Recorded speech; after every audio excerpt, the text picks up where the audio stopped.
welcome to the Big Funny. This is 206 Emerald City Dispensary. That's right, where the weed is legal and marriage is equal. What Big Funny said. That's right. Yo, any purchase you get a free blunt. And I'm Clear Mind. Facebook me, yo. You know What's what I your mean? name? Clear Mind? Clear Mind, Okay. yo, CH. We'll hook up so you can have a video of this. So you can do it, all right? Yeah. All right. The Big Funny. So Facebook / The Big Funny. That's my music. Okay. Yo, all my info's on there. I'm CH, man. I'm from DC. Nation's capital. DC? You're from DC? I'm from DC. Ain't this one of the best cities to be in, honestly? This is the greatest city to be in. First of all, y'all got the highest minimum wage. Second of all, weed is legal. Third of all, fall back. There's a lot of money out this motherfucker. This is paradise. I'm from DC. I'm from a place we ain't had shit. This is paradise. Wake the fuck up and come here to enjoy your fucking paradise on earth. Holla. Seattle.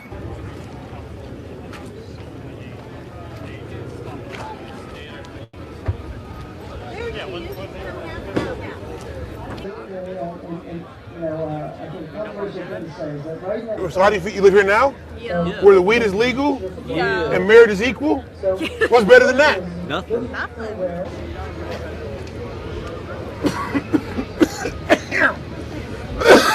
Will I leave funnier after I'm high? This is science. Not really. It's happening. We're at the Seattle Hemp Fest. It's kind of thin because it's legal. Everybody's high at their house. That's what I'm guessing. When you guess the same thing, people high at home.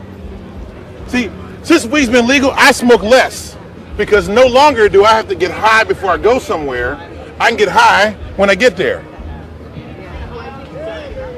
No, you don't need to get high on the way. Don't get high on the way, dummy. You're fucking up. I'm walking around smoking weed. This is like crazy. Hemp Fest. Hemp Fest. Happy Hemp Fest, sir. Happy Hemp Fest. Thank you. There you go. Yeah, we should do the Happy Hemp Fest high five. That's right. There you go. The Happy Hemp Fest high five. Up top. Space Needle in the background. Bam. Come on. This is what's better than this. What's happening? How you doing, man? Hey, man. Wait a minute. How you smoking cigarettes when weed is legal? I'm allergic to weed. Okay. Well, then you're allergic to that too. There he is.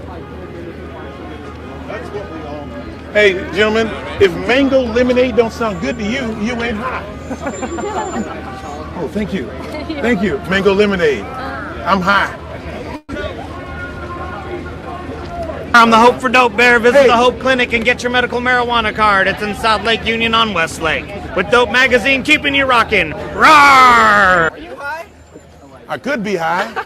You got some weed? Yeah, I'm high. Shit. Not like crazy high.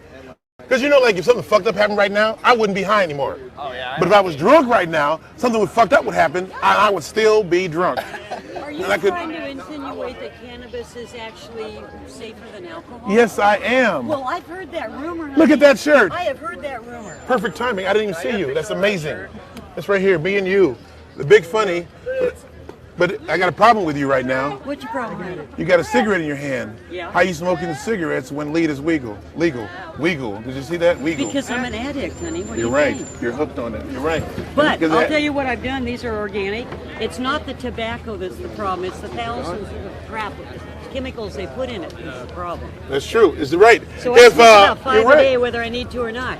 And the same thing is problem with the 502 stores because our liquor control board, in their infinite wisdom, have declared that 200 chemicals are just fine to use in the producing and processing of cannabis. Only 195 of them should never be near the human body. So what are they thinking, honey? He's trying to kill you. Yeah, keep it. That's just, well, we got the pharmaceutical companies doing that. We don't need cannabis to kill us. We need cannabis to keep us from being killed.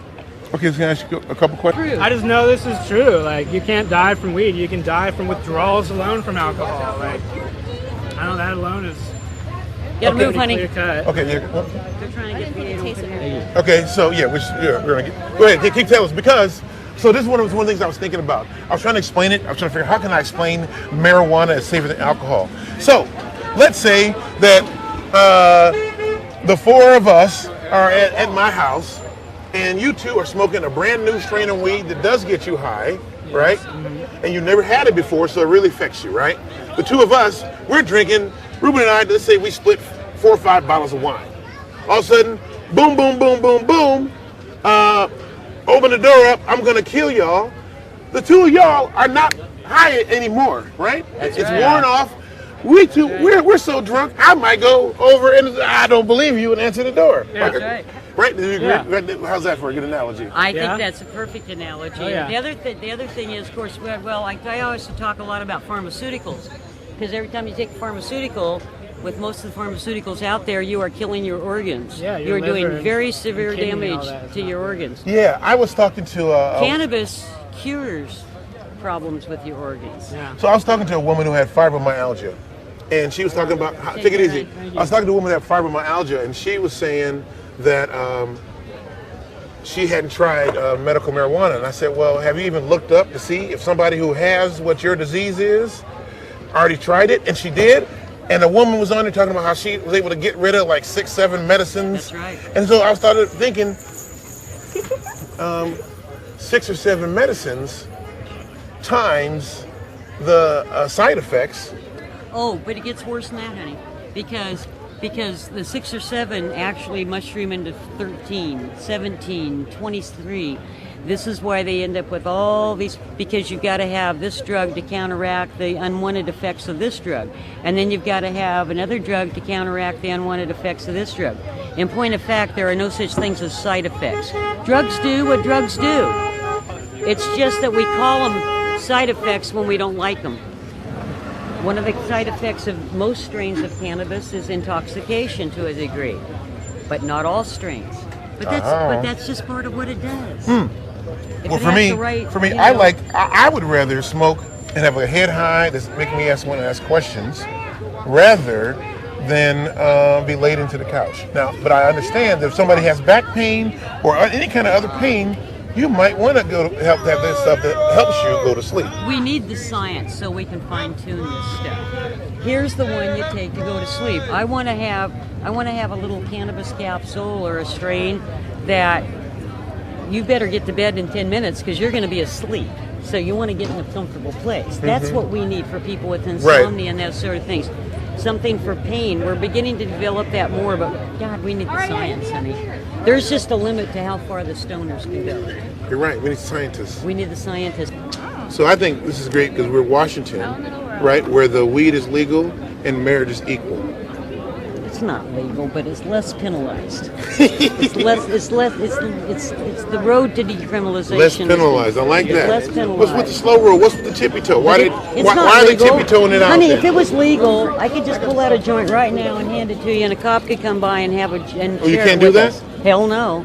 Oh, I There's a thought. $27 fine in the city of Seattle, but that's pretty minor. Well, today they're not passing out fines, right? It's not legal. If it was legal, you know, you could open up a store. You could go to your local 7-Eleven and buy a joint. So let me ask you this: why the slow roll? It takes, it's always, anytime there's a cultural society change, it is slow. You have to change hearts and minds. You know, even when you put laws in. Okay, for instance, in my lifetime, we've had some I've talked about this here, the nasty laws. In my lifetime, there were laws in most of the states in this country that would not allow you and I to marry. You're right. I know I'm right. Yeah. Okay. Yes. Right. It wasn't. Well, not only that, there were laws. Well, not only that black people couldn't marry white people, there were laws that black people couldn't marry black people because marriage is about property ownership, and you can't own property When you are property. when your ass is property. That's right, honey. You're right on time. That's right on it. That's right. Look at you. And you know, and let me tell you something about cannabis, bringing it kind of back to our subject please here. do. That cannabis is illegal in the first place because of racism, ambition, and greed. And nothing has changed in the last 100 years except the names of a few of the players.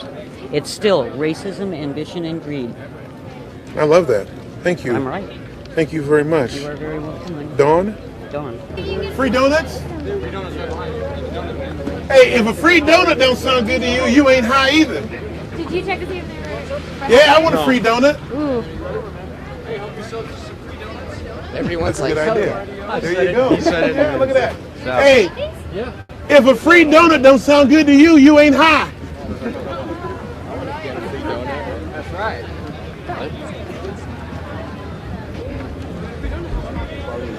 How's that? Okay. Did you want a donut? I went with you.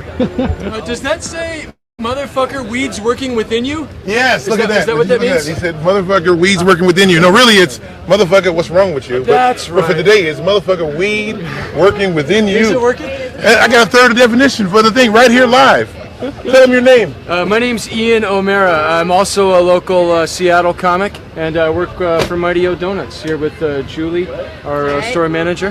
Mighty O And, Donuts. And Keen's helping us out, courtesy of Alaska. We got some free donut samples here for you folks.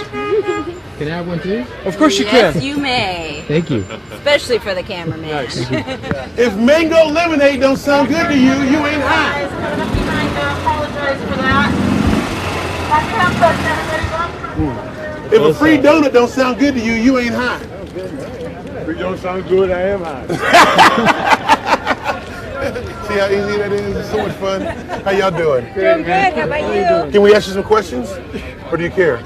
We got a camera here, that's what I'm asking. Oh my God. Okay, you're joking. She does all the talking. She's the smart one. Okay, so the question today is, why is there such a slow roll on the weed in Washington? And the other question Could is, you ask an easier question? okay, sure.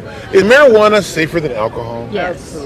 Yes. Why? Because- How? How would you explain it to somebody who has never done either? Doesn't affect your liver, doesn't make you feel bad the next morning when you wake up. You actually are more functional with marijuana than you are with alcohol. And How about this one? Just better How about for you. this one? And does it make you violent? I like that one. yes. Doesn't make you lose your motor skills There you as go. much. Right? And if something bad happens, you ain't high anymore. But if something bad happens, you're still drunk, and you can't do shit about it. Yeah. How's that sound?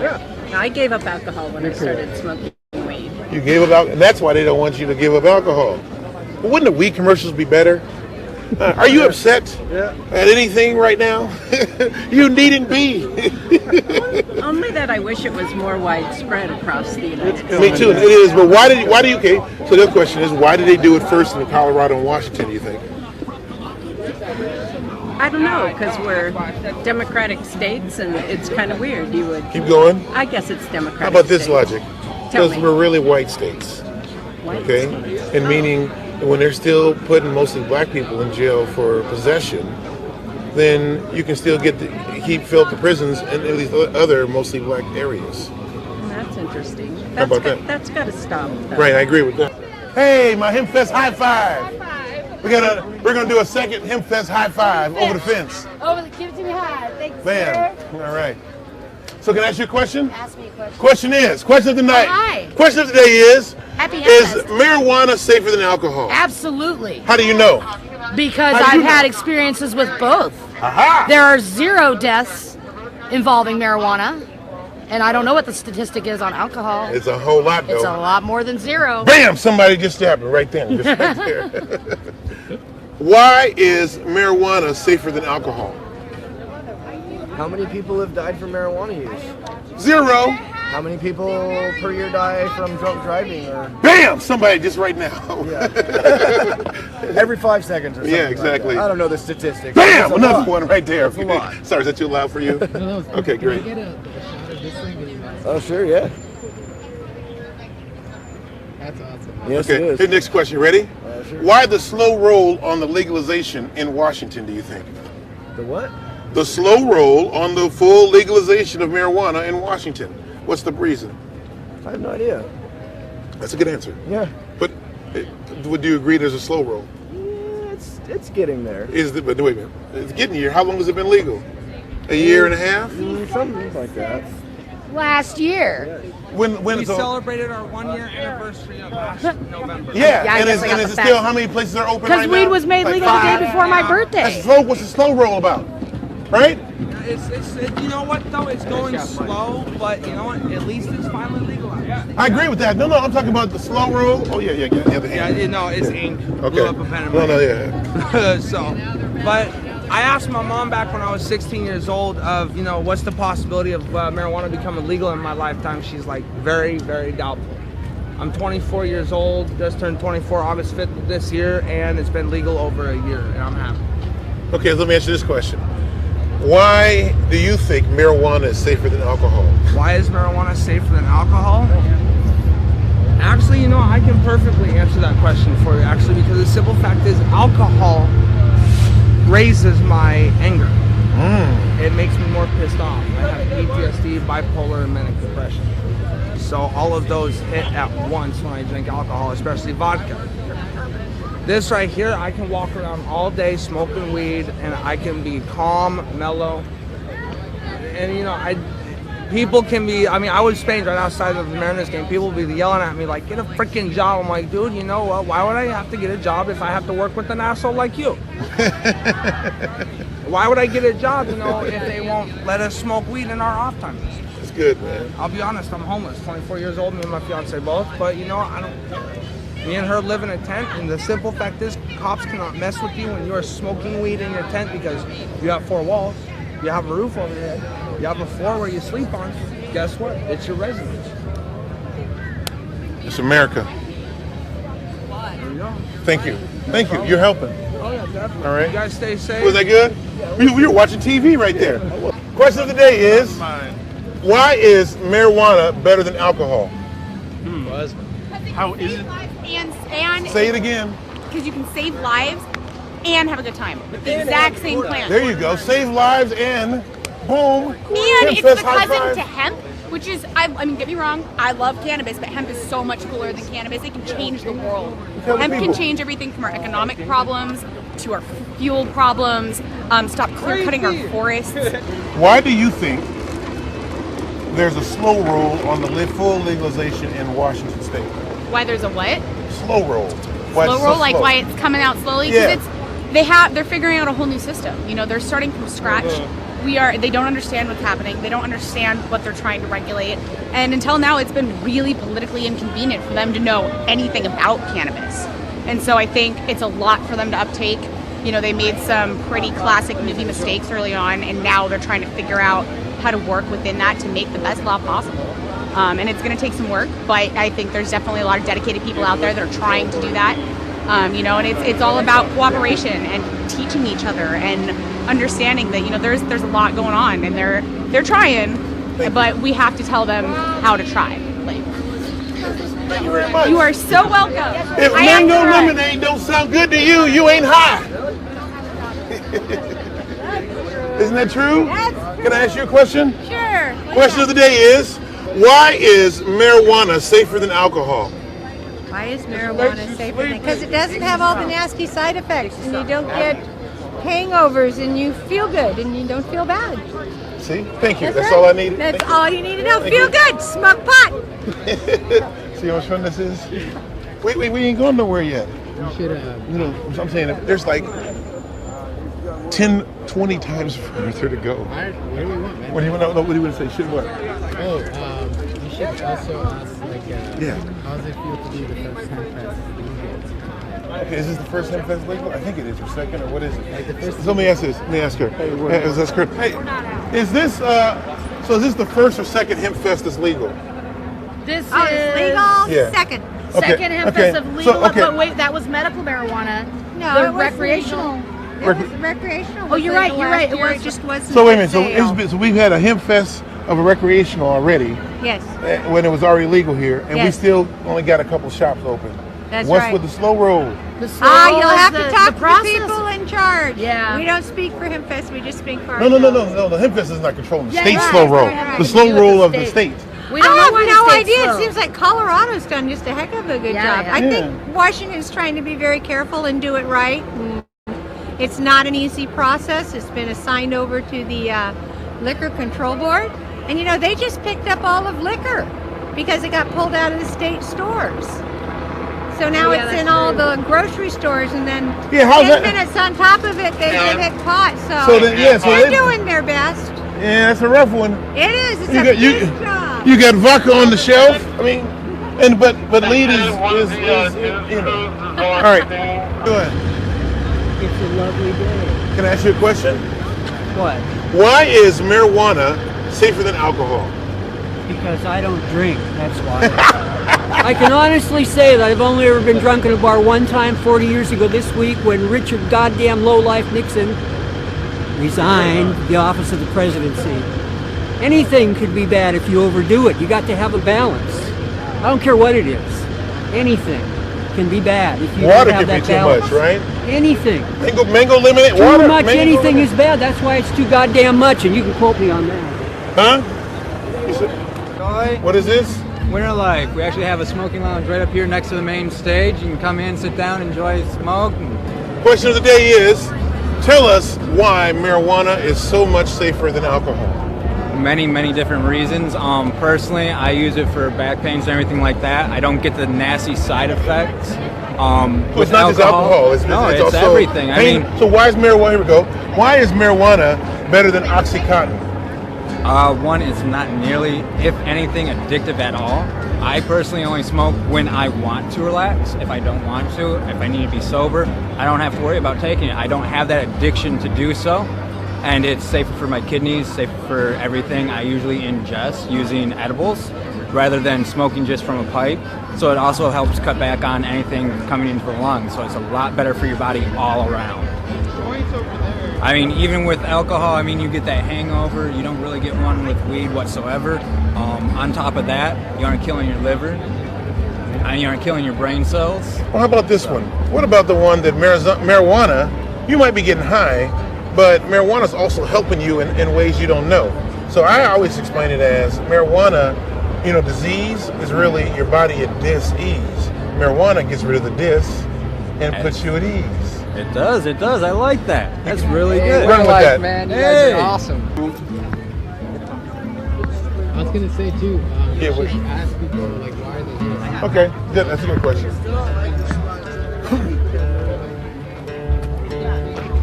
Hey, can we ask you a question? We saw you earlier over there, right? So, why are you here? In this exact spot? No, on planet Earth, dude. Oh man. No. To provide music as a service to people and make people happy. Smile, take the problems away with our singing and joy, our voices. That's Our cool. love, yeah. Okay, so next question is, if you were going to talk to someone who has never tried alcohol or someone who has tried alcohol and tried to explain to them why marijuana is better than alcohol or OxyContin or whatever. Alcohol is a medicine and marijuana is a poison. I mean, alcohol is a poison, marijuana is a medicine. Say it again, louder. Alcohol is a poison, marijuana is a medicine. Sing it in song. What's the difference? It's a poison. One's a poison, like alcohol is a poison.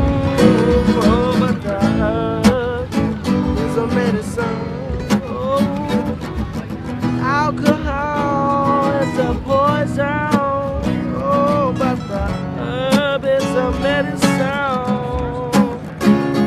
Oh, alcohol is such a poison, but the herb is a medicine. Stay there. Go back where you were. Go back where you were. Alcohol is a poison, the herb is such good medicine. Alcohol is a poison.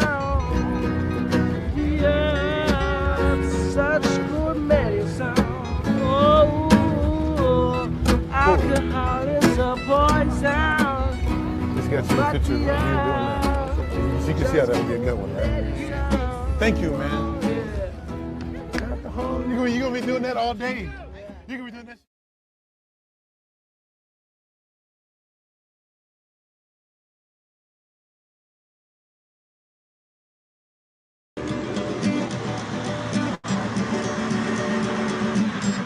Tell the story, D. I only got a few fucks to give. Only got a few fucks to give. I only got a few fucks to give. I gotta let another punk ass live.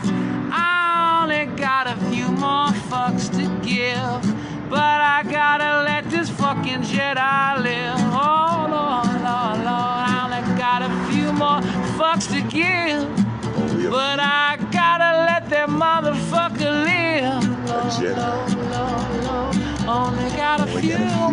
fucks to give. Only a few. Vader's only got a few more fucks to give. Vader's only got a few more fucks to give. Only got a few only got a few more motherfucks fucks to give. Only got a few more fucks to motherfucks to live. give. Only got a few motherfucks to give. Only got a few motherfucks to give. If I could dance, I would, but I can't do that stuff. But I only got a few fucks to give. I'm King Joffe Jofa. And you know what? Only got a few. I tied my shoes once. I tied my shoes once. I only got a few fucks to give. I only got a few. Only got a few more fucks. Only got a few. Only got a few more fucks to give. Only got a few more fucks. Only got a few more fucks to give. Only got a few more fucks to give. Only got a few more fucks to give. More fucks to give. Only got a few more fucks to give. She's only got a few more fucks to give. Only got a few more fucks to give. Only got a few. Only got a few more fucks to give. Only got a few fucks to give. Only got a few more fucks to give. Only got a few. Only got a few more few. Only got a few. Only got a few guitar solo, man. The guitar solo. B minor, and then I think it goes D, and then A. So I'd be going like, so it'd be like, so B minor, be like, Only got a few more fucks to give. Only got a few. Only got a few more fucks to give. Yes, like, oh, that's a good hook. Oh, more fucks. That's a good hook. Only got a few more fucking fucks. Only got a few more. Only got a the bus driver's an essential worker, working long hours. Only got a few. Only got a few more fucks to give. Only got a few fucks to give. Fucks to give. Only got a few more fucks to give. Fucks to give. Fucks to give. Fucks to give. Fucks to give. Fucks to give. Fucks to give. Fucks to give. Fucks to give. Fucks to give. Fucks to give. Fucks to give. Fucks to give. Fucks to give. Fucks to give. Fucks to give. Fucks to give. Fucks to give. Only got a few. Fucks to give. Fucks to give. Fucks to give. Only got a few. Fucks to give. Fucks to give. Only got a few. Only got a few more. Few more. Only got a few fucks to give. I only got a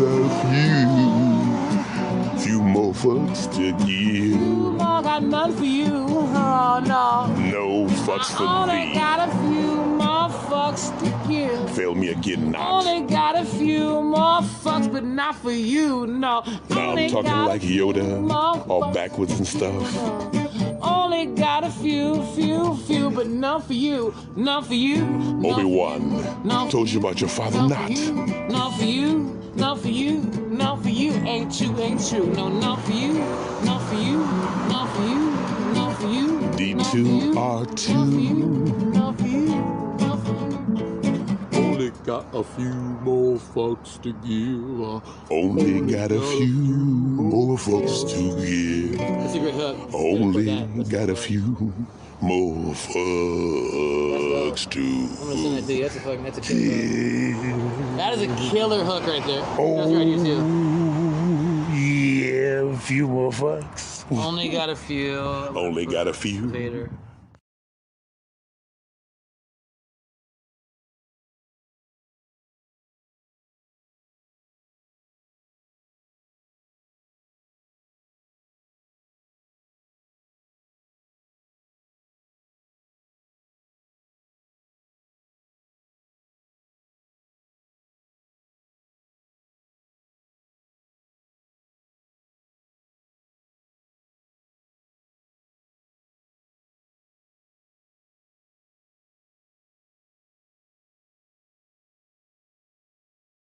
Hey,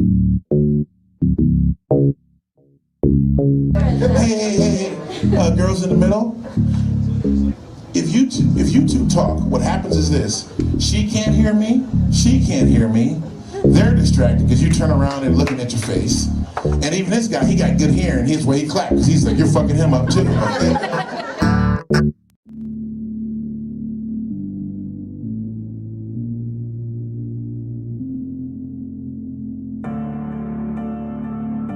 I got high. I figured out things. Like I figured out the gun control issue.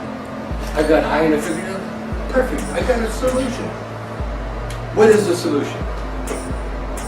Insurance. Insure every gun owner. You can have any gun you want, you just have to pay insurance. So that if that gun harms anybody, whoever it harms, the insurance company will reimburse. Now the insurance company are going to be responsible for who they insure. And so the insurance companies are going to do the background checks, they're going to do the mental checks, they're going to do everything they can do. Because they're not going to give a weapon to some nutcase that's going to go out and kill somebody, because they're going to have to pay for it.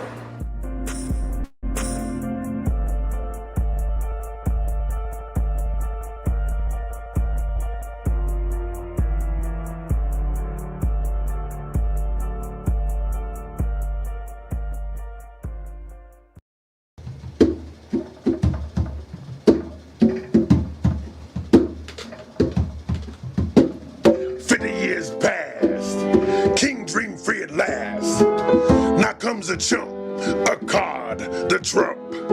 What do we do to be so black and blue? We tilled the soil and picked your fields. We built your cars and milled the steel. All my life through, I've been so black and blue. We danced and sang, enriched your lives. We earned our place despite our race. We paid in full our dues. We may be black, we don't deserve the blues.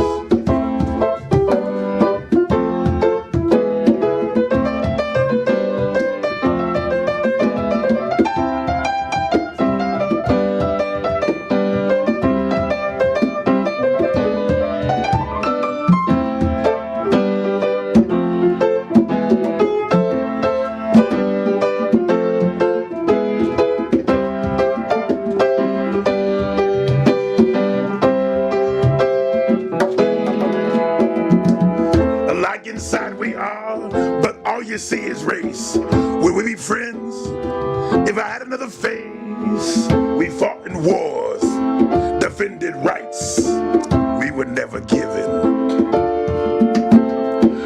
With all we've done to make things better, we're just barely living.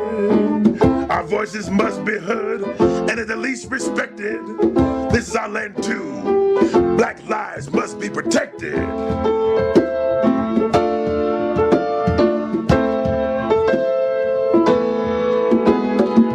Not all the heavy lifting's done. You just wish we were gone.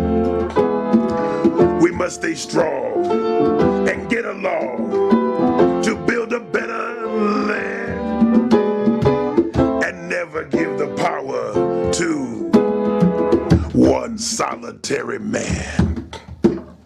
Now in the race to be our president, he said for many years, Obama is no resident.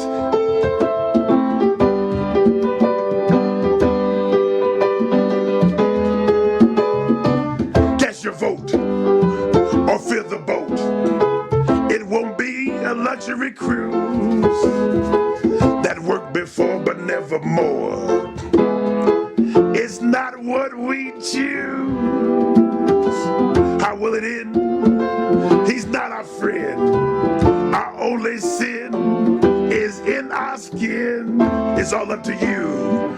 Go out and vote or be forever black and blue. It's up up to you. It's up to you. Don't let our kids be black and blue. Please tell me, what did they do? What did they do to be so black and blue? What did we do? What did we do? What did we do? What did we do? What did we do? Tell me, what did we do? What did we do to be so black and blue? What did we do? Please Venmo at. This is Big Funny TV. This was called Funny in Seattle. It's now titled It's Your Fault for Watching. Enjoy 2012. David Crow, Dwayne Gold, Craig Gass, and me. That's how Ozfest operates. Ozfest operates once they establish the brand. Ozzy and the two or three of the bands on the main stage are getting paid. Everybody else on Ozfest is actually paying just to be a part of it. And they're paying a lot of money to be on it, and it's a buy-in. And the labels are putting the money out, and the labels are covering the costs of putting a band out on Ozfest and paying for the expenses of driving the band around, with the hopes that the exposure will sell enough albums to recoup. So does Ozzy get a cut of this, or is it just a way Ozzy wanted to make a platform for bands to get exposure? There's really, it's so, the recording industry is so fucked right now that it's, every night just becomes this mess of flyers and cards for the bands and then the occasional free CDs, and but it's just a mess of just shit that they're trying to hand out to people. Like, come see the band again, they'll be performing tomorrow. South by Southwest is doing the same thing. Yeah, South by Southwest for years, because they had the ability to do that. I mean, now any big show was like that. A great way to start this conversation would be to talk about the ultimate scam in comedy, which is Last Comic Standing, and how that was set up to where they give you a chance for exposure, and they're going to own everything you're going to do, though. Right. And did you audition? Never auditioned. Did you? I went down. Yeah. And I stood in line overnight. Got there early enough to get to save Jeff Lotta's spot. You saved someone a spot? I saved Jeff Lotta's spot because I knew he was flying in a few hours after me, and I saved him a spot. Nice. What city was this in? Phoenix. Wow. Isn't that when Jeff died, just kind of walked up past you guys, hey, how you doing? he gets out of his stretch cab. I think he was exactly stretch cab. Fancy cabinet. Wow. I stood in line overnight. You know me, I stayed awake all night long talking to everybody. I was number 90 in line. So you're saying, by the end of the night, by the morning, everyone hated him. We know your act. Exactly. Great Louis Armstrong song.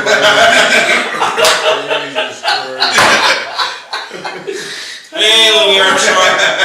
It's Travis. Big Funny. All right, we got it. Oh, yeah, the shirt. I should have read the shirt. It's time to wake up. They cut the line off at 85. Oh, brutal. And you were number... 90. Jeff Lott was 84. Number 90. He was 91. We just were just there. Oh, man. Plane ticket all night long at a mini mall in Tempe. What you should have done... Oh, yeah, that was at the Improv. You should have gone up to number 85 and said, can we, the five of us, go in as a group act? Exactly. Improv. Exactly. Instead of splitting a prize money, so let's split this audition spot. The thing that was interesting the first time it came around, there was a lot of comedians who were like, fuck that, I'm not gonna bend for a corporate network thing, blah, blah, blah. It became so successful that after 1 or 2 seasons, then you started seeing really established people going in. And it bummed me out because from a distance, I'm watching going, you know what they're going to do to you? I mean, even if it was someone like, say, Mark Price, who played Skippy on, what was the show, Family Ties? They were taking advantage, and they were rolling him out and giving him a spotlight and saying, look who else showed up. Do you remember Skippy from Family Ties? Even he's auditioning. And they were just using that to show, even this guy is trying for his shot at fame to somehow legitimize the brand of Last Comic Standing. So, the big problem with that was that you're trying to get a comedian Britney Spears. Famous for hard teeth to spit out. And I haven't really done it. I heard this. I heard it's a fun job, but I've never really done stand-up. You're trying to get a comedian Britney Spears, and comedy doesn't work that way because it doesn't matter what your titties look like. If your jokes aren't funny, it doesn't matter. So yours look fine. I know. I'm trying to do some sit-ups around this motherfucker. Some tit-ups. Tit-ups. Anyway, I interrupted your thought. I just know. Well, one of the arguments that Ty Burnett and I would get into about those shows is, like with American Idol, I always say, well, why did they pick the people who were shitty? They picked them to shit on them. And he will go, well, why are they out there singing shittily? And I'm like, there's 50,000 people out there. You know, there were a couple hundred that could sing pretty good. Mm-hmm. But they didn't have to pick the shitty people at all. Mm-hmm. They chose to give the shitty people time over the people who could kind of sing, who stayed out there all night. So you're competing against that. And there's no joke here, but it's just like well, they're just trying to make good television. I don't even care about jokes. I don't care about where we go with this. I'm going to be completely honest and say that all I wanted out of this was to spend as much time with Dwayne and David as possible. I never get to spend time with them, and I'm in such awe of these two people as human beings and as comedians that I really just mostly me, but you can. I'll take a little bit of your credit. I just want to spend. I never get to see these two guys ever. That's true. I said to him, I said, Craig, who do you want to be with? And he said, hey, if you can get Crow and Gold, let's do it. And I was like, he said, do I have to call him? And I was like, well, I talked to Gold last week, so I can call him, and he called you, and then here we are. I think this is the first time I've seen either both you and Dwayne in the day. Oh, is that right? Yeah. Ever? In a long time, huh? Yeah, ever. Ever? Yeah. I still have a beer. I would only come out of it. I've been able to make that happen. There was a lot of drugs there for a while for me. It only had me coming out at night, so. What was good about the drug years? For me, well, it started out as just, I had no... Because I've never done drugs, but I really like drug stories. And I feel like I wish I had, but I'm not going to start now. Well, for me in the beginning, I was a very, socially, I got along with everyone in high school, except for the stoners who wanted to beat me up. So I started doing drugs so the stoners would like me. And then it just... So they wouldn't beat you up? So they wouldn't beat me up. So it really was peer pressure. It really was. Those after-school specials are were absolutely true. You were like, weird. You know what kids are going through. Absolutely like this true. Craig Gas fella. And the drug of choice in my high school was cocaine. And then it was just like, wow, I just fell in love with coke. And then, what high school? See, I always thought I thought coke was like so expensive. So how do high school kids get coke? We were an hour away from the Mexican border in Tucson, Arizona. So coke was really cheap. It blew across the border. There are a lot of mules that go to that school. And when I tell people about the drug problems that were going on in my school, people go, well, yeah, but they have drug problems in every school. But in my school, there were a lot of kids that would be like, so dude, all I gotta do is drive a truck over the border. Give me $5,000. All I gotta do is just drive it over the border. It's like the best summer high school job. Wow, I got an internship this year.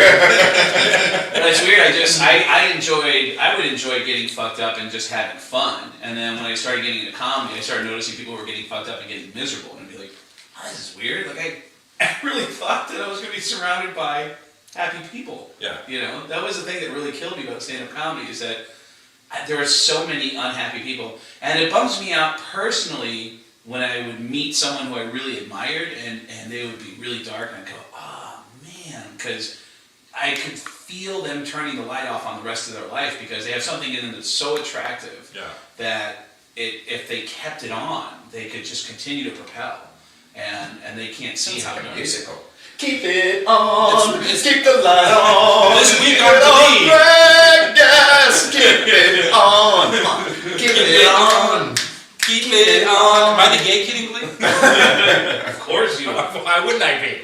That was weird to me though to like see like how many like did you have this? Did you guys have the same kind of ignorant thought that when you love comedy, and then you think you know that you're funny, your friends tell you you're funny, you start getting into it. Did you have the same dumb thought that I had? Like, and I'll be surrounded by happy people. Did you think that? No, I never did. I just thought that I was kind of funny, and I wanted to see if I could be funny as the other people. And most of the comics get into it because we don't want to have a real job. We don't want to have to work. However, Elliot Max's wife, Laura, said so eloquently recently, I've never seen a group of people work so hard to not have to work in my life as comedians. I think the best thing that ever happened to me was giving up hope. Because when I got told in the first couple of years that I was too dirty. When did you give up hope? I gave up hope on money. For what? I gave up on money. Oh, when? In like the early 90s. Like when I first started, 93, 94, 95.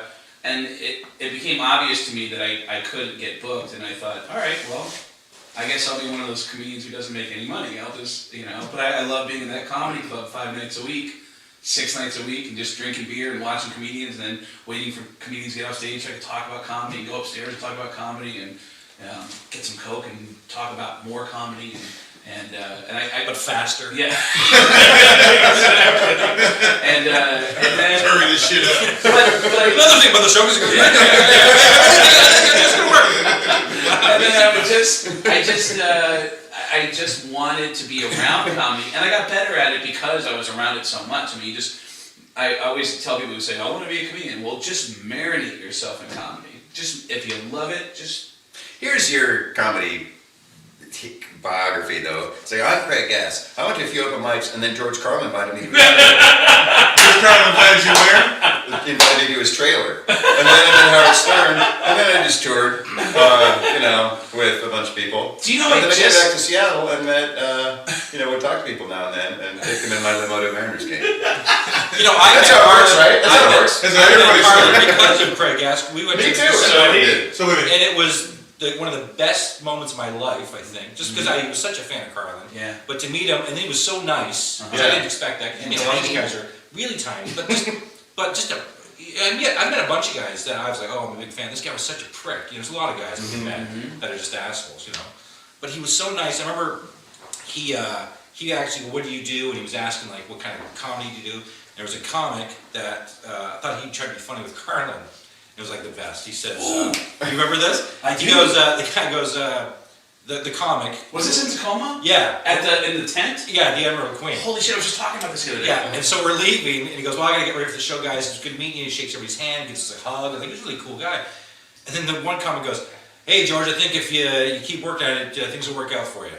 Get some more stage time. Trying to be funny, and we're all kind of like, what are you doing? Idiots. But George's like, he's like, I'm sorry, what?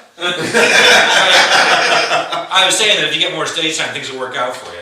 Just doing a little joke. It's like, oh, well, your deadpan's fantastic. And it was not only did this guy look like an idiot, but Carlin kind of dumped on him without even dumping on him. It was fucking brilliant. Yeah, it was George, I remember that night that same comedian said, I've always wanted to ask, and George was always really incredible to everyone. Like, he always had that reputation for it, but whenever I would say, hey, this is my friend, he'd go like, hey, what's your name? Where are you from? Oh, you stand up? That's great. I love stand-up. So how long have you been doing it?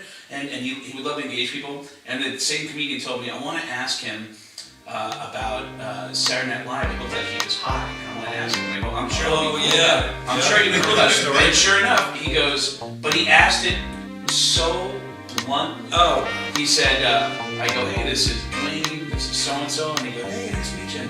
And the other comedian goes, I want to ask you a question, George. I was watching you hosted the first Saturday Night Live. Were you on cocaine? And he goes, let's see, that was like, no, back then I was going through a really big mushroom period. And doing a lot of mushrooms. And I kind of got over the whole cocaine thing. Then I got back into it. And then he gave us a whole timeline.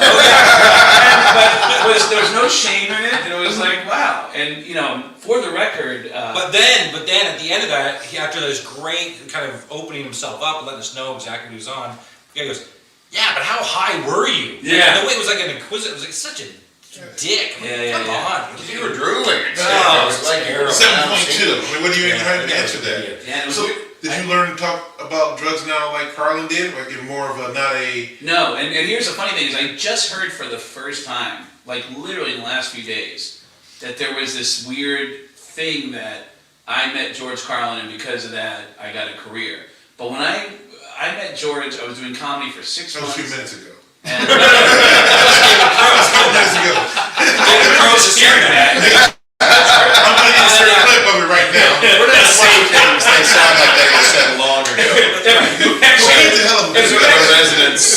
If you actually rewind this tape, you can see it.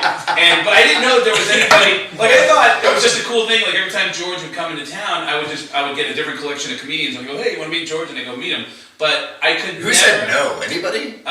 Everyone was so eager. I mean, yeah. It was like we did one trip all the way out to Spokane. And that was one of the most fun trips. It was 4.5 hours there, 4.5 hours back of me, Mike McCarthy, James Hennigan, Cliff Barnes. There's pictures of it. I just saw Hennigan has the picture, except Hennigan framed everybody out except for him and George. But I think Josh Wolf was on that trip too, and I think Tina. Wow. Yeah, a bunch of us went out. And every time he'd come out to the area, I'd always bring out comedians to see him. I could never ask him for help, and I could never talk to him about stand-up comedy.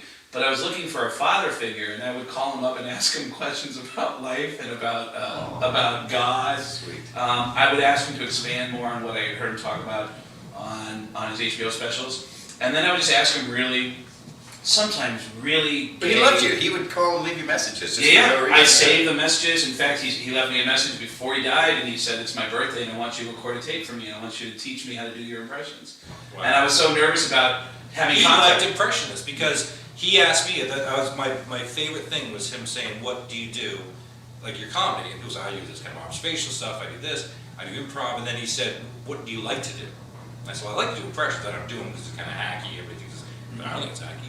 What's your best Well, his opener did impressions. Yeah, Dennis was Dennis was with him for fantastic. 20 years. And he had me do my Carson for him, which was weird to do an impression for him. Wow. And I had to do Carson. I remember that. Yeah, and he was like, well, it's good to have you in the tent.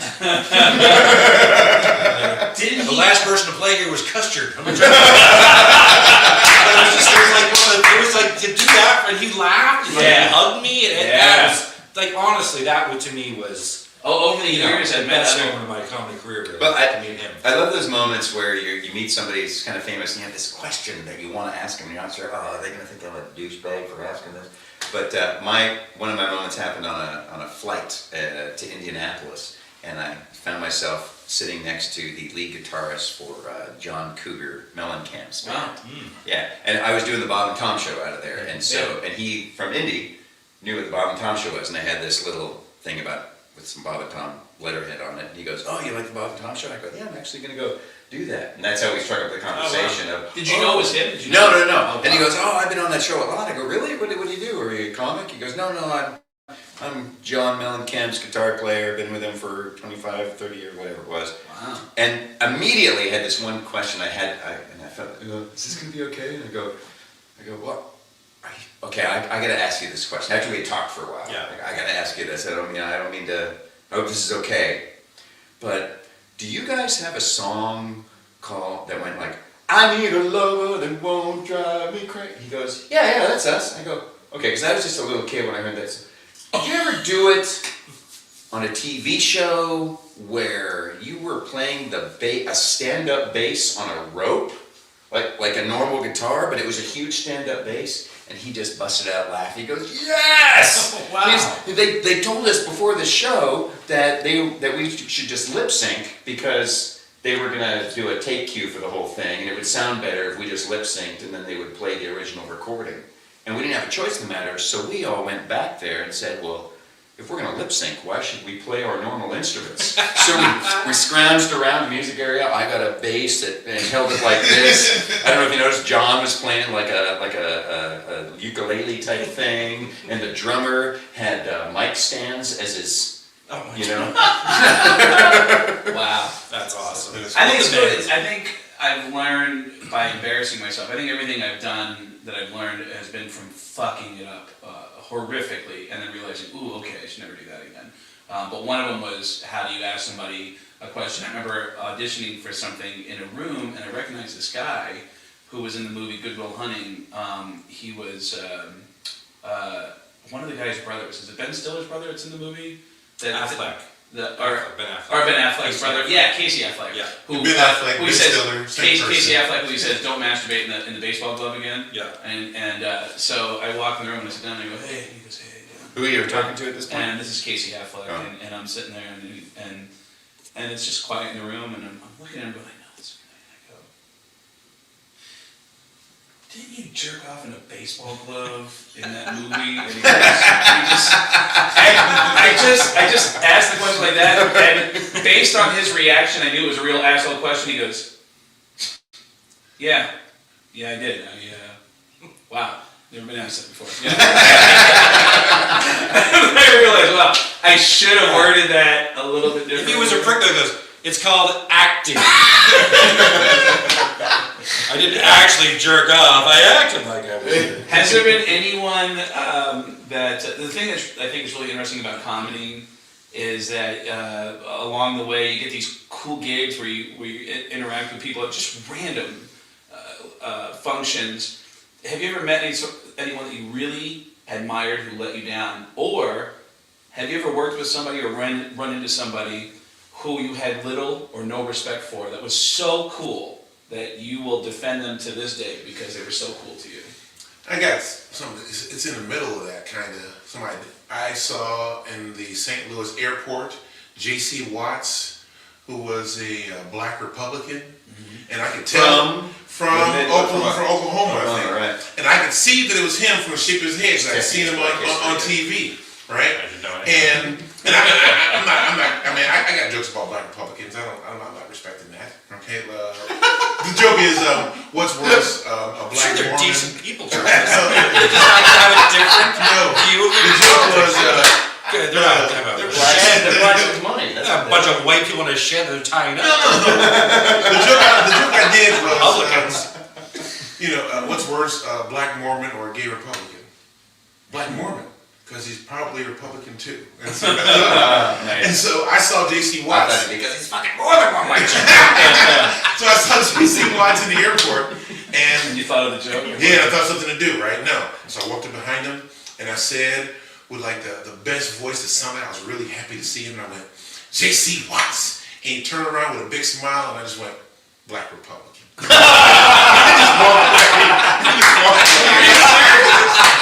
That's awesome. Wow. That's a great fucking story, man. Boom, there's your first video clip right there. Boom, 30 seconds. Bam! Seriously. Wow. He looked around with a big smile and went, Black Republican. Anyone else that you've met that... Punchline one more time. Just in case they have to cut it. No, I'm going to edit this. I'm all right. Do the face again. You guys were talking about not being able to speak to the person who you admire. I went to the Las Vegas Comedy Festival. Brad Upton ended up winning that whole thing. It's not that big of a deal. He ripped it. Hey, how's it going? This one, email it to bradupton@yahoo.com. There's another 5-second clip right there for you. Listen to Brad Upton in Facebook. I thought you were on a cruise ship. No, honestly, that show, Brad Upton tore it up. I mean, like, really tore it up. When Brad Upton tears it up, you're like, oh, Christ, he just doesn't ever take. But that's he doesn't take. I saw him do 3 people one time, and he passed out a CD to everybody before he went on stage. Written down 3 people in the audience, and the staff sat down. Dwayne's favorite comedy album would be a compilation of people he admires tanking. Oh, I love that. And a compilation album called Compilation. Volume 1. Yeah. No, I'm with Las Vegas Comedy Festival. It's the last night, and there are all 5,000 comedians or whatever there, and it's the last night, and the big banquet, and nobody knew Carlin came in. And when he came in, I was over by the bar getting a drink. It was perfect because everybody was stuck where they were when he walked in. Nobody knew. He came over between shows. And he told us a story about how you can do it better than me because you can do the impression, but you will tell a story, and he told us a story about how he got banned from Vegas, right, for saying the word shit like years ago. And he just went, but look at me now, motherfuckers. Look at me now, right? Like, that's perfect, right? And then he comes off the stage, and they're rushing him back to the show between shows. And I'm standing there, and for some reason I'm not making this up, an orange suit. It was just thing I got before the thing made people notice my ass, right? Look at me! I'm a road coat on the dick. I'm not tall enough. Bishop Don Juan Simmons. My pimp gene kicking in. KG has everything. And they're walking Carlin right past me. Orange. And I'm like, man, I'm about to meet George Carlin. I shake his hand. He didn't say shit. I didn't say shit because I figured if the Pope don't talk to you, you ain't got shit to say to the Pope. So I'm not really following that shit now, but you get what I'm saying. It was Carlin. That's it. Anyone that falls under the category of someone who you really admired let you down, or someone you had little or no respect for? Well, you know, one of the guys, I went on a tour of Israel with Jeffrey Ross, the Roastmaster General. Oh, for like a military thing? No, just a tour of Israel for Jews. Really? To laugh, yeah. The whole Jew Laugh charity thing. Yeah. So we were there for 2 weeks, and I didn't really know much about Jeffrey Ross, and I knew that he was the roast guy from Comedy Central, but I didn't know much about him. And what a great guy, really humble, really sweet, really funny. And kind of, just socially awkward like we all can be. And then I got back from the tour and I picked up his book when it came out. We only roast the ones we love. And had I read the book before, I would have been nervous to meet him.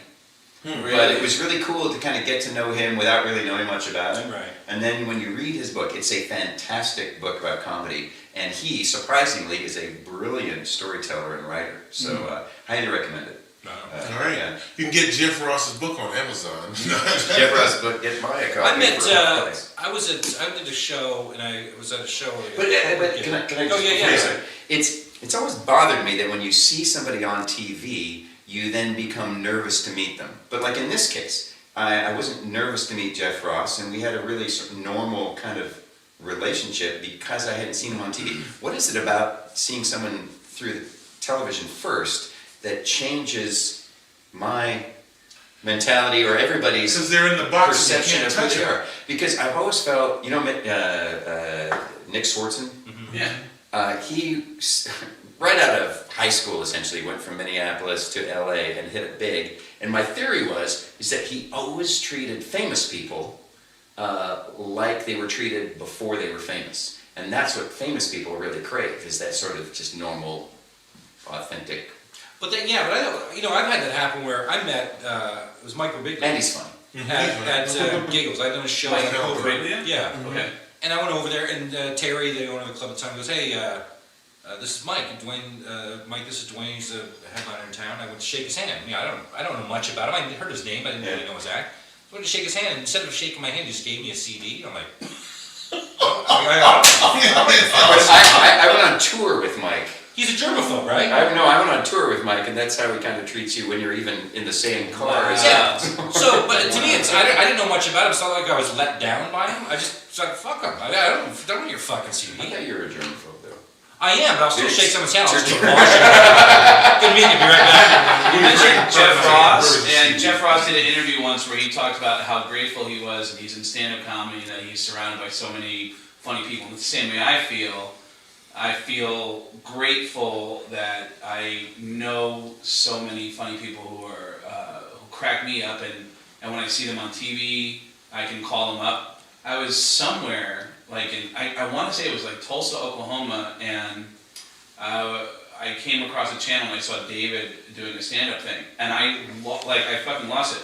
And I don't know if you do the same thing I do. When I see people I know on TV, I exaggerate my friendship with them. You're so tired.